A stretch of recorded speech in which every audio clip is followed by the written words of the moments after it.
Guys, good morning. Welcome to my vlog. Ito, pupunta kami ng SM ng aking apo. Ayan. Galing kami dun sa butika.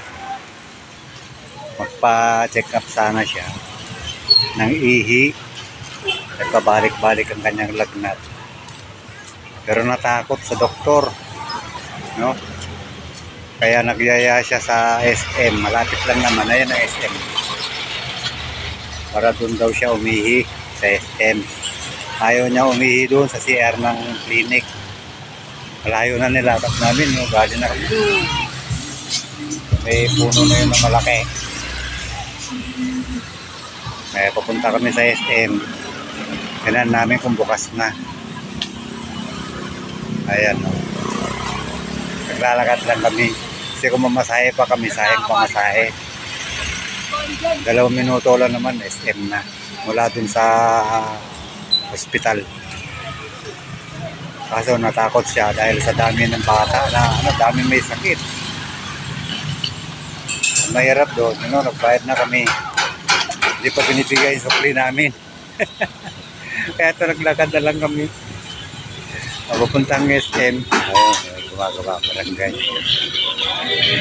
Kaya ayun, malapit na. Highway to highway. Pero maliit lang ang highway dito.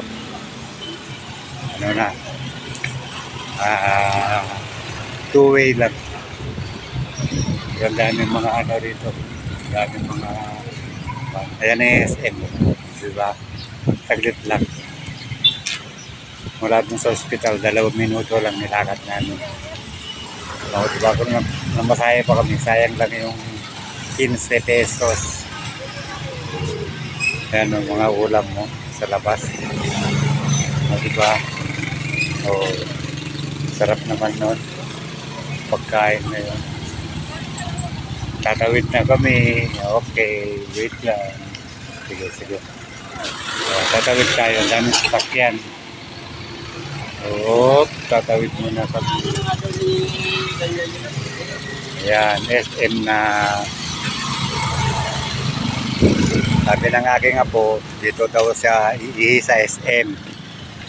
Sana nga makaihi. Huwag niya ako yung takot kasi ito sa doktor.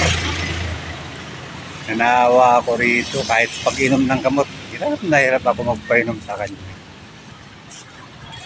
Pareho kami naka-short. Makapasok kaya tayo sa SM. Ayun nga, meron nga naka-short lang. Pero, yun. Pwede pala makapasok sa SM. Yan. Nandito na kami sa SM. Wala doon sa isang barangay. Kita nyo, 2 barangay nilakad. Nilampasan namin pero, 2 minuto lang. Gano'n lang kalilit ang barangay dito.